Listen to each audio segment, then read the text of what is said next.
자, 우리 옆에 분들과 다시 한번 인사하겠습니다. 오늘 정말 잘 오셨습니다. 자, 은혜 받기 원합니다. 예, 감사합니다. 여러분 더운 날씨에도 불구하고 정말로 한 주 동안 참 고생 많으셨습니다. 그 열심히 살아가는 가운데 우리 주님께서 여러분 한 사람 한 사람을 붙들어 주시고 생명을 누리게 해주실 줄로 믿습니다. 자, 우리가 사도행전을 묵상하다 보면 성령의 역사에 관한 로망을 가질 수밖에 없는데요. 왜냐하면 이 사도행전에는 그야말로 깜짝 놀랄 만한 기적의 역사들이 연거푸 기록되어 있기 때문입니다. 자, 예를 들면 성령의 역사 가운데 안진뱅이가 일어나는 그런 사건도 담겨 있고요. 심지어 죽은 사람이 다시 살아나는 사건도 기록되어 있죠. 그래서 교회를 다니는 우리들은 바로 이러한 내용들을 설레이는 마음으로 바라보면서 우리에게도 그런 역사가 나타나게 해달라고 기도하곤 합니다. 하나님, 우리에게도 병고침이 일어나게 하소서. 우리로 하여금 생명을 누리게 하여 주옵소서. 자, 그런데 반면에 신앙을 갖지 않은 사람들은 바로 이러한 내용들을 듣고 고개를 절레절레 흔드는데요. 왜냐하면 아무리 생각해도 성경의 내용을 조금도 공감할 수 없기 때문입니다. 자, 실제로 19세기에 활동하던 윌리엄 램지라는 그 영국의 화학자가 있는데요. 자, 이분은 헬륨 연구의 권위자로 노벨 화학상을 수상한 과학자입니다. 자, 그런데 이런 과학자의 시선에서 사도행전의 내용이 너무 웃긴 거예요. 야, 이게 도대체 말이 되나? 그래서 성경의 내용이 죄다 꾸며낸 이야기라고 결론 짓고, 특히 사도행전은 순 거짓말이라는 것을 증명하기 위해 여기에 나와 있는 도시들을 직접 찾아가서 연구를 하기까지 합니다. 자, 이 사람도 대단하죠. 그냥 안 믿으면 됐지 굳이 그렇게까지 할 필요가 뭐가 있겠어요. 그런데 이 도시까지 가가지고 연구를 해요. 자, 그런데 그는 현지에 도착해서 연구를 진행하는 가운데 도리어 복음을 영접하고 기독교인이 되는데요. 왜냐하면 사도행전에 나오는 무수히 많은 기록들이 그저 꾸며낸 이야기라고 하기에는 그 역사성이 어느 정도 인정이 되기 때문입니다.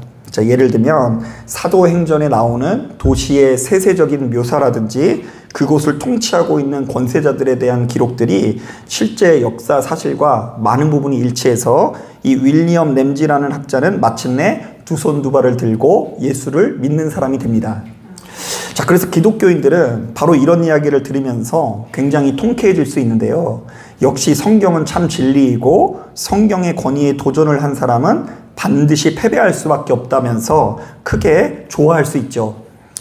자, 그런데 엄연히 따졌을 때 이 사도행전에는요, 교회를 다니는 우리들 입장에서도 다소 이해하기 어려운 부분들이 있을까요, 없을까요? 아, 지금 망설이시는 것 같은데. 자, 우리가 좀처럼 이해하기 어려운 내용들이 다소 많이 담겨져 있는데요. 사실 오늘 우리가 읽은 본문도 그 대표적인 예 아닙니까? 2절을 보니까 성령이 임재하시자 하늘로부터 급하고 강한 바람 소리가 났다고 하고요. 3절을 보니까 마치 불의 혀처럼 갈라지는 것이 보였다고 하는데요. 이때 이 불의 혀라는 것은 이 불꽃이 이렇게 막 필 때 그 끝에 이렇게 이 끝이 이렇게 아지랑이가 피어오르지 않습니까? 이제 그것을 말하는 거예요. 자, 그리고 4절을 보니까 특정 언어를 배워본 적 없는 자들이 갑자기 그들의 언어를 자유롭게 구사하는 역사가 나타났다고 합니다. 자, 어떻게 이런 일이 일어날 수 있을까? 자, 100번 양보해서 방언의 역사는 어느 정도 받아들인다고 할지라도 성령께서 역사하시자 하늘에서 강한 바람소리가 나타났다는 것과 마치 불의 혀처럼 갈라지는 것이 보였다는 것은 좀처럼 이해하기 어려울 수 있습니다. 자, 그런데 따지고 보면 여기서만 그런 게 아니에요. 사도행전에는 강력한 성령의 역사가 나타날 때마다 성도들 입에서 뭐가 터져나왔다고 하죠? 방언이 터져나왔다고 하고요. 불과 바람의 역사 혹은 땅이 진동하며 지진이 일어났다고 하는데요. 자, 한 사람의 평범한 목사 입장에서는 이런 본문들이 얼마나 부담스러운지 모릅니다. 왜냐하면 제가 여태껏 목회를 하면서 제가 예배를 인도하는 중에 땅에서 지진이 난 적이 있을까요, 없을까요? 네, 그런 적도 없고요. 제 눈앞에서 불과 바람의 역사가 나타난 적이 단 한 번도 없기 때문입니다. 그래서 이제 한편으로는 죄송한 마음을 가지고 있어요. 여러분 죄송해요. 제가 좀 더 능력이 있어서 지진 정도는 쉽게 일으키고 눈에 뭐 불 같은 것들은 막 나타나고 그래야 되는데 제가 아직 능력이 부족한 것 같습니다. 자, 그런데 냉정하게 생각해보면 저도 여태껏 교회를 다니면서 박수를 크게 친다거나 아멘을 크게 치는 거, 그리고 눈물 콧물을 쏟는 그런 성령의 역사를 본 적이 있지만 본문에 나와 있는 성령의 역사는 본 적이 없어요. 여러분 교회에서 예배드리는 가운데 지진 난 거 경험해 보신 적 있으세요? 눈에 불과 어떤 그 바람 소리가 나는 역사를 경험해 본 적이 있습니까? 자, 그런데 하나님께서는 초대교회 성도들에게는 바로 이렇게 놀라운 표적을 보여주시면서 오늘날 우리들에게는 왜 이러한 역사들을 보여주시지 않는 것일까요? 자, 그리고 성경은 오늘날에는 보기 힘든 놀라운 표적들을 바로 이렇듯 거듭해서 우리들에게 제시하는 이유는 무엇일까요? 자, 어떤 분들은 이것이 우리가 마땅히 누려야 되는 역사이지만 오늘날 우리들은 믿음이 부족하기 때문에 누리지 못하는 것이라고 이야기하기도 하고요. 또 어떤 분들은 지금은 계시가 완성된 시기로서 크고 완전한 무엇이 있으니까? 예, 성경이 있으니까, 하나님의 말씀이 있기 때문에 굳이 이렇게 대단한 기적이 필요 없다고도 주장을 하기도 합니다. 자, 물론 하나같이 일리 있는 이야기지만 제가 늘상 이야기하지만 성경은 성경으로 해석을 하는 게 좋은데요. 좀 더 구체적으로 이야기하면 우리가 성경을 묵상할 때 특정한 말씀을 따로 뚝 떨어져서 볼 것이 아니라 구약 성경부터 신약 성경을 하나의 흐름으로 바라보면서 해석할 수 있어야 하는데요. 바로 이런 관점에서 본문에 담긴 메시지는 분명합니다. 사실 우리가 구약 성경을 보면 역사의 주관자 되시는 하나님께서 이 땅에 나타나실 때마다, 이 땅에 현현하실 때마다 반드시 동반되는 현상이 있는데요. 그것은 무엇일까요? 바람과 불과 지진의 역사입니다. 자, 그 대표적인 역사가 이 출애굽기 19장인데요. 거기 보면 하나님께서 이스라엘 백성들에게 현현하시자 이런 역사가 나타났다고 합니다. 한번 들어보세요. 셋째 날 아침에 우레와 번개와 빽빽한 구름이 산 위에 있고 나팔 소리가 매우 크게 들리니 진중에 있는 모든 백성이 다 떨더라. 시내산에 연기가 자욱하니 여호와께서 불 가운데 거기 강림하심이라.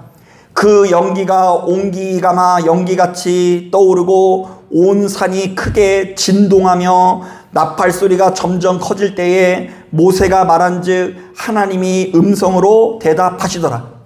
자, 그러니까 출애굽기 기자는 우리와 존재와 차원이 다르신 하나님께서 이스라엘 백성들에게 현현하실 때마다 우레와 번개의 역사, 바람의 역사, 불의 역사, 땅이 진동하는 역사가 나타났다고 하는데요. 사도행전은 오순절날 성령께서 이 땅에 강림하실 때 이와 동일한 현상이 나타났다라고 증언하고 있는 거예요. 자, 한번 따라해 보겠습니다. 하나님께서 이 땅에 오시자, 바람과 불의 역사가 나타났다. 한 번 더 따라하겠습니다. 성령께서 이 땅에 오시자, 바람과 불의 역사가 나타났다. 자, 실제로 사도행전에 나오는 성령의 역사들의 면면을 보면 사실은 출애굽기에 기록되어져 있는 하나님의 역사와 굉장히 놀라울 정도로 유사한데요. 하나님께서 만나와 메추라기로 백성을 먹이시듯이 성령의 역사 가운데 성도들이 부족함 없이 먹는 역사를 누리게 됩니다. 자, 그리고 하나님께서 반역한 백성들에게 지진을 일으켜 삼키셨듯이 성령께서도 큰 지진을 통해 감옥에 갇혀있는 바울과 실라를 구출해 내십니다. 자, 여기에 담겨있는 메시지는 명확한데요. 이 땅에 오신 성령께서 어느 날 갑자기 이 땅에 새롭게 오신 분이 아니라 사실은 구약 성경에 등장하는 하나님과 완전히 동일하신 하나님이라는 것을 증언하는 거예요. 자, 한번 따라 보겠습니다. 성령께서는 하나님이시다. 하나님께서는 성령이시다. 자, 그렇다면 바로 이것을 받아들이는 우리들은 사도행전 말씀이 전혀 새롭게 보일 수 있는데요. 적어도 세 가지의 메시지를 얻을 수 있어요. 자, 첫 번째로 우리가 사도행전을 얼핏 보았을 때 바울과 베드로가 주인공처럼 느껴질 수 있죠. 자, 왜냐하면 그는 가는 곳곳마다 복음을 전하다가 큰 핍박을 당하지만 여기에 굴하지 않고 복음을 끝까지 전해서 가는 곳곳마다 교회를 세우잖아요. 자, 그러니까 사도행전은 순전히 바울과 베드로가 잘나서 이 땅에 큰 부흥이 일어난 이야기처럼 느껴질 수 있다는 것이죠. 하지만 사도행전의 기자는 이 모든 역사의 주인공은 바울과 베드로가 아니라 역사의 주관자 되시는 누구라고 이야기하고 있을까요? 하나님 때문이라고 증언하는데요. 사도행전의 주인공은 이 땅에 교회를 세우신 분이 바로 우리 하나님이시라는 것을 증언하는 거예요. 자, 또한 두 번째로 사도행전은 우리가 구원을 얻는 과정에서 그 누구도 하나님을 대체할 수 있다 없다? 하나님을 대체할 수 없고 오로지 하나님만이 우리의 구원자 되신다라는 것을 분명히 하는데요. 자, 그러니까 성령은 사람이 사사로이 부릴 수 있는 영이 아니라 하나님 그 자체가 된다는 것이죠. 자, 그리고 마지막 세 번째로 우리가 이런 교훈도 얻을 수 있는데요. 지금 당장에 우리의 눈앞에 뭔가 보이지가 않고 큰 성취가 나타나지 않는다고 할지라도 역사의 주관자 되시는 하나님께서는 우리를 향한 계획을 가지고 계신다라는 이야기를 하는 거예요. 자, 걱정하지 말아라. 이스라엘 백성들이 그렇게 어두운 시절을 보냈지만 결국 하나님께서 그들의 역사 가운데 개입하사 그들을 빛으로 생명으로 인도하여 주셨으니 너희들에게 무수히 많은 역경이 찾아올지라도 하나님께서 친히 당신의 백성들을 구원해 주실 것이다. 자, 저는 이 자리에 참석한 저와 여러분들이 바로 이것을 기억하길 바랍니다. 자, 성령의 역사는 하나님의 역사로서 그 누구도 하나님을 부릴 수 없고 그 누구도 하나님께 뭘 시키거나 명령할 수 없다는 것을 기억하십시오. 또한 오로지 구원은 하나님께 속한 것으로서 그 누구도 나의 마음을 영원히 만족시킬 수 없고 오로지 하나님만이 나의 마음을 만족시킬 수 있다는 것을 기억하시는 저와 여러분들이 되길 바랍니다. 자, 이런 점에서 굉장히 중요한 말씀이 있는데요.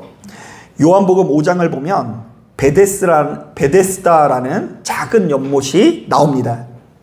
자, 이 연못은 예루살렘에 있는 양문 곁에 있었다고 하는데요. 자, 이때 양문이란 성전에 제사 드릴 제물들을 통과시키는 물들을 말합니다. 자, 이것은 베데스다 연못이 성전에서 그리 멀지 않는 곳에 있었다라는 것을 의미하고요. 그리고 눈앞에서 수많은 짐승들이 왔다 갔다 하는 것을 볼 수 있었다라는 것을 의미해요. 자, 하지만 이 베데스다 연못은 참 가슴 아픈 곳이기도 한데요. 왜냐하면 그 문을 통해서 양문을 통해서 그 성전에 짐승들은 들어가지만 그곳에 들어갈 수 없는 사람들이 모이는 곳이기 때문입니다. 야, 짐승도 들어가지만 누구도 못 들어간다고요? 사람이 못 들어가요. 자, 어떤 사람이냐면요, 그곳에는 무수히 많은 병자와 맹인들과 다리 저는 사람들과 혈기 마른 사람들이 모여 있었다고 합니다. 그러니까 당시 기준으로 볼 때 부정한 사람들이 모여 있었어요. 자, 그런데 성전에 가까운 연못에 이렇듯 부정한 사람들이 떼거지로 모여 있는 이유는 무엇일까요? 아주 간단합니다.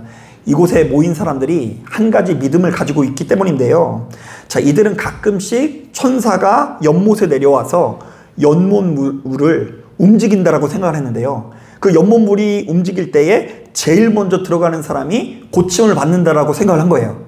자, 여러분, 우리 이런 연못이 있었으면 참 좋을 것 같죠? 그런데 바로 이런 상황 속에서 주님께서는 베데스다를 찾아와서 한 병자를 만나 주시는데요. 이른바 나면서부터 걷지 못하고 무려 38년 동안 누워 있었던 병자를 만나주세요. 자, 그리고는 그에게 찾아가 이렇게 물으십니다. 네가 낫고자 하느냐?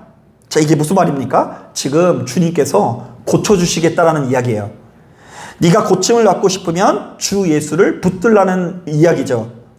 자, 그런데 이 38년 된 병자가 얼마나 어리석은지 모릅니다.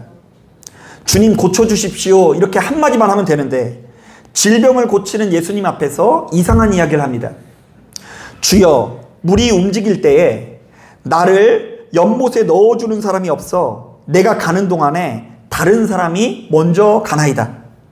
자, 그러니까 병자는 주님을 그저 붙들기만 하면 되는데 붙들지를 못합니다. 자, 왜 그럴까요? 아주 오랜 기간 동안 이 병자의 소망이 이상한 방향으로 흘러갔기 때문입니다. 자, 베데스다라는 연못이 나를 고쳐줄 것이다. 그리고 누군가 나를 그곳에 밀어 넣어줘야지 내가 고침을 받을 것이다. 자, 종교개혁자들은 바로 이 본문을 가지고 성전주의와 제사장주의를 비판하는데요. 자, 사실 가톨릭은요, 오늘날까지도 복이라는 것이 예배당에서 나온다라고 생각을 해요. 자, 그래서 혼자서 집에 가서 기도하는 것보다 어디 가서 기도해야 된다고요? 예, 예배당 가서 기도를 해야 된다고 생각을 하고요. 심지어 유럽의 유적지를 보면 이 공동묘지가 교회 근처에 있어요. 왜냐하면 교회 가까운 곳에 묻을수록 천국에 갈 가능성이 높다라고 여기기 때문입니다. 그리고 또한 이 가톨릭은 아직까지도 이 복이 사제로부터 온다라고 생각을 해요. 저도 이런 것은 참 부러운데요. 여러분 혼자 기도할 때보다 목사님이 기도해 줄 때 응답받는다는 걸 믿으십니까? 너무 순순히 아멘 해주시는데. 근데 제가 늘 얘기하지만 그렇지 않아요. 제가 기도를 하든 여러분들이 기도하든 똑같은 기도예요. 다른 기도가 아니에요. 똑같은 기도예요. 자, 그런데 가톨릭에서는 그렇게 믿지를 않아요. 예배라는 것이 사제가 없으면 그 성숙한 예배로 이루어질 수 없다라고 이야기를 하고요. 제일 위에 교회 안에 제일 위에 베드로라는 교황, 1대 교황이 있었고 그 교황이 지금까지 내려온다라고 이야기를 합니다. 자, 그런데 교회를 다니는 우리들은 절대로 이런 종류의 신앙을 가져서는 안 됩니다. 자, 진짜 구원은 베데스다라는 연못과는 상관이 있어요, 없어요? 없어요. 그 연못에 들어간다고 구원받는 게 아니에요. 그곳에 넣어줄 사람을 통해서 구원이 이루어지는 것도 아닙니다. 진짜 구원은 우리 예수님을 만나는 것이 구원입니다. 우리 예수님께 자신의 고통이 무엇인지를 솔직하게 털어놓고 내가 낫고 싶다라는 이야기를 하는 것이 구원의 과정인 줄로 믿습니다. 그리고 이렇게 말할 수 있어야 돼요. 하나님, 나를 좀 도와주시옵소서. 내가 지금껏 내가 세상에서 가장 잘난 줄 알고 살아왔는데 내가 하는 것마다 다 안 됩니다. 실패했습니다. 그러니 나는 안 되니 좀 나를 좀 도와주옵소서. 이렇게 진실한 고백을 하는 가운데 주께서 우리의 마음을 만져주시는 거예요. 이런 점에서 예진교회도 일종의 베데스다 연못이라고 할 수 있습니다. 우리에게도 예수를 믿음에도 불구하고 문제가 있어요, 없어요? 다 있어요. 사업의 문제, 가정의 문제, 자녀의 문제, 관계의 문제, 남에게 말할 수 없는 혼자만의 아픔의 문제 다 가지고 있어요. 그런데 무엇인가 주께서 우리에게 베푸실 자비를 기대하면서 이 자리에 나온 것이죠. 그런데 예진교회에 나왔다고 해서 교회라는 장소로부터 복이 나오는 거 아닙니다. 다른 교회는 다 능력이 없지만 우리 예진교회는 능력이 있어서 이곳에 나온 분들이 더 복 받는 거 아니에요. 목사라는 성직자를 통해서 복이 나오는 거 아닙니다. 이 땅에 있는 한국교회 목사들은 다 썩었고 최훈 목사님만 살아있어서 복이 나오는 게 아니에요. 최훈 목사도 썩었어요. 안 썩은 사람이 어디 있어요? 다 썩었지. 다 거기서 거기에요. 그런데 그보다 더 중요한 자세가 있는데 주님께서 찾아오셔서 네가 낫고자 하냐라고 물었을 때 네 주님, 내가 낫기를 원합니다. 내가 하나님의 뜻대로 살기 원합니다. 그런데 살지 못함을 도와주옵소서. 이렇게 대답할 수 있어야 한다는 거예요. 여러분, 구원은 오로지 하나님께 속한 것으로서 하나님께서 보내신 성령과 성자가 아니고서는 그 누구도 구원자가 될 수 없다는 것을 기억하시길 바랍니다. 자, 저는 이런 점에서 한국교회 안에서 반드시 없어져야 되는 문화가 있다고 보는데요. 자, 일단 성령을 마치 특정한 에너지 내지는 기운으로 해석한다거나 마치 누군가가 성령을 독점해서 그분을 마음대로 부리는 것처럼 행동하는 문화가 반드시 사라져야 된다고 생각을 합니다. 가만히 보니까 어떤 분들 기도에 관련되어 있는 이야기를 들으니까 누군가에게 기도를 받았더니 기도받았던 부위가 막 시뻘겋게 달아올랐대요. 너무 뜨거워서. 자, 그런데 예수 믿는 우리들은요, 기도할 때 발생한 열에 너무 지나치게 의미를 부여할 필요가 없어요. 그 열이 성령이에요, 아니에요? 그 열이 성령은 아니에요. 그런 열을 느끼고 싶으면 맥반석 그런 온돌집에 가보면 더 뜨거워요. 거기는 더 뜨거운 성령의 역사가 있어요. 여러분, 성령은 특정한 에너지나 기운이 아니라 하나님이신 것을 기억하셔야 돼요. 그것은 뜨거워서 나은 것이 아니라 성령께서 낫게 해주시니까 그분께서 뭔가 목적을 가지고 낫게 해주셨다라는 고백이 있어야 돼요. 또 일부 부흥 강사를 보면 성도들에게 성령의 역사를 강조하면서 이런 표현을 많이 하거든요. 성령 받을지어다. 불 받아. 그리고 어떤 분들은 막 불친절해요. 그냥 올라와서 그냥 아무 말도 안 하고 불 막 이래요. 그럼 어디서 불이 나가는 줄 아세요? 손에서 불이 나가는 거예요. 그런데 이거 참 오만한 표현 아닙니까? 아니 지가 뭔데 성령님한테 가서 역사하라고 명령을 하고 지시를 합니까? 그분께서 우리가 가라고 해서 가고 오라고 해서 오는 분이 아니죠. 성령께서는 전능하신 하나님으로서 스스로 있는 자라는 것을 기억하시길 바랍니다. 그러니까 여러분 가끔씩 누군가에게 기도해줬다고 해서 내가 그 사람을 낫게 했다라고 오해하시면 안 돼요. 절대로. 그렇게 오해하기 십상이에요. 저도 그렇게 오해한 적도 있어요. 오해하지 마세요. 조물주가 있고 피조물이 있는데 우리는 다 피조물로서 하나님의 도우심을 필요로 하는 연약한 존재라는 걸 깨닫고 낫게 하시는 분은 성령 하나님이신 것을 기억하셔야 돼요. 그러니까 성령이 아니라 성령 하나님이신 거예요.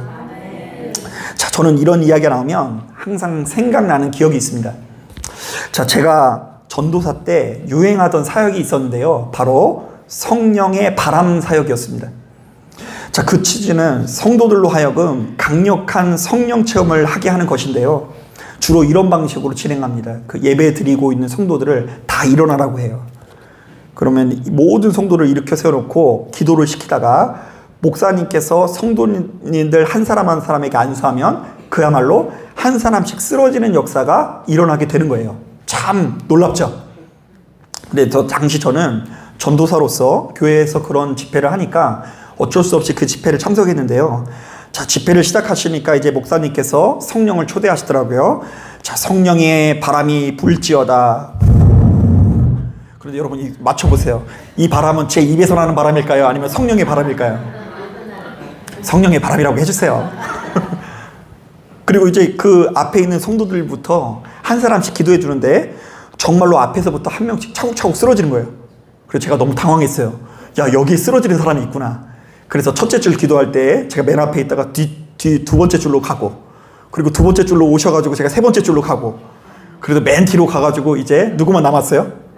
저만 남았어요. 근데 왜냐면 저는 이제 그 기도하는 게 부담스럽더라고요. 그래가지고 이제 마지막으로 기도를 받게 되는 순간이 있는데 그 기도를 받는 순간에 제가 5만 가지 생각이 떠올랐어요. 야, 내가 지금 쓰러져야 될까? 말아야 될까? 내가 이왕 그래도 전도사인데 그냥 다른 사람들 다 쓰러지는데 나만 안 쓰러지면은 믿음 없는 사람이 되는 것은 아니까. 그러다가 이제 뒤를 보니까 두 사람이 받쳐주고 있더라고요. 그래서 제가 쓰러져도 죽지는 않을 것 같아. 그래가지고 힘을 빼고 넘어가 줬어요. 자, 그런데 그 집회가 끝난 뒤에 아니 뭐 그 성령께서 넘어뜨린 건지 뭔지 모르겠는데 그냥 저는 제 의지대로 넘어진 것 같아요. 그런데 그 집회가 끝난 뒤에 남들은 다 쓰러졌는데 괜히 나만 안 쓰러진 것 같아서 마음이 무겁고 속상해서 정말로 쓸쓸한 마음으로 밥을 먹는데 옆에서 한 무리의 청년들이 그러더라고요. 야, 너 진짜 쓰러졌어? 그러니까 아니 나만 안 쓰러지면 이상하잖아. 이러니까 그 말이 얼마나 그냥 위로가 되는지 주님 나만 안 쓰러진 게 아니군요. 이런 생각이 들었어요.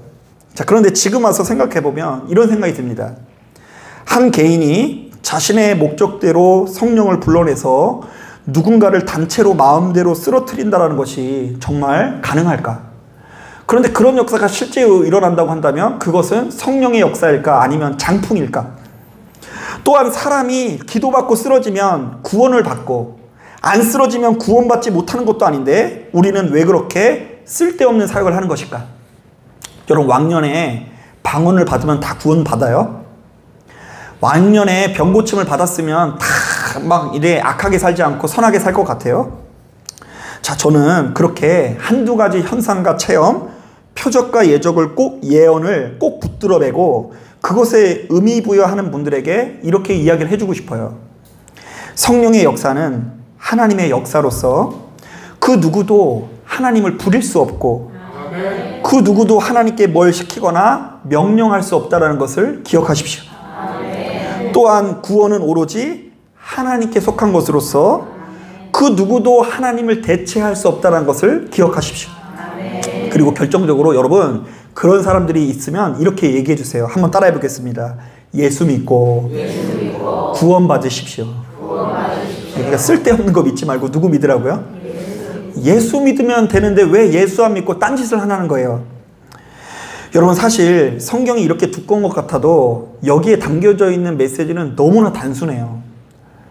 제 입장에서는 그래요. 저도 횟수로 목회를 한 경력이 좀 되다 보니까 이제 맨날 앉아서 하는 일이 설교 준비하고 말씀 보는 일이잖아요. 그런데 여기에 담겨 있는 메시지가 뭐냐면 오로지 구원은 하나님께 속했다라는 이야기예요. 실제로 우리가 잘 아는 십계명만 하더라도 이 십계명이 구약 성경을 요약해 놓은 거라고 하잖아요. 그런데 십계명에 어떤 내용이 있어요? 너는 나 외에는 다른 신들을 내게 두지 말라. 너를 위하여 새긴 우상을 만들지 말고, 또 위로 하늘에 있는 것이나 아래로 땅에 있는 것이나 땅 안에 물속에 있는 것에 어떤 형상도 만들지 말며 그것들에게 절하지 말며 그것들을 섬기지 말라. 자, 그런데 안타까운 것은 인간은 언제나 구원자 되시는 하나님만을 바라보지 못하고 그분의 뜻을 따르지 못하고 매번 하나님이 아닌 다른 우상들을 만들어냈다라는 것입니다. 자, 그러니까 하나님께서는 야, 누구만 바라보라고요? 나만 바라봐라 이렇게 말씀하시는데, 인간은 하나님이 안 보이니까 자꾸 하나님이 아닌 것들을 만들어 놓고 하나님처럼 섬겨요. 그래서 여러분, 금 에봇 들어보셨죠? 에봇이 제사장이 입는 옷인데 그것을 금으로 만들어 놓고 음란하게 섬겼다고 하고요. 송아지도 무엇으로 만들었어요? 금으로 만들어 가지고 모세가 자신의 곁에 없다라는 불안감을 달래기 위해서 금송아지를 하나님처럼 섬깁니다. 그러다가 이제 특정한 선지자를 세워달라고 하고요, 왕을 세워달라고 하면서 자신들의 구원자로 삼는 이스라엘의 역사가 우리는 잘 알고 있죠. 하지만 어떤 경우에도 하나님에게 가야 할 사랑과 수고가 하나님 아닌 것에 머물러서는 안 됩니다. 우리는 이것을 방치해서는 안 돼요. 저는 여기에 정말로 큰 문제의식을 느끼고 큰 책임감을 느껴요. 여러분, 하나님을 아닌 것을 섬기거나 숭배하는 것은 성경의 근본 정신을 왜곡시키는 일입니다. 너무나 큰 범죄예요. 성경은 그래서 이 모든 행위를 하나님 앞에서 음란한 행위라고 규정하고 있어요. 자, 사랑하는 여러분, 바로 이러한 메시지에 귀를 기울이시고 시간이 지나면 지날수록 본문에 나와 있는 이 성령의 역사가 누구의 역사다? 하나님의 역사라는 이야기를 하는 거구나. 이 구약 성경을 생명처럼 여기고 있는 유대인들이 예수를 영접한 이후에 자신들이 만난 이 성령 체험이 하나님 체험이라는 것을 확신했구나. 어느 날 갑자기 나타난 역사가 아니라 태초부터 천지를 창조하신 하나님의 계획이 성령을 통해 이루어졌다는 것을 확신하는 순간 그들은 전율을 느낀 거예요. 와, 이런 거구나. 이것을 통해서 우리가 거하고 있는 이 세상이 천국이 되는구나. 자, 그래서 여러분, 성령과 동행하는 인생을 살아가는 여러분들은 천국을 누릴 거예요. 자, 그러나 사람이 성령의 역사와 동행하지 않고 매번 물질만 쫓고 성공만 쫓고 주변의 많은 사람들 앞에서 어떤 쾌락만 쫓고 이러다 보면 우리의 인생은 팍팍해질 수밖에 없어요. 여러분, 역사의 주관자 되시는 하나님께 마음을 열고 오로지 하나님만을 우리의 구원자로 삼으실 수 있는 저와 여러분들이 되기를 주님의 이름으로 축복합니다. 자, 기도하겠습니다.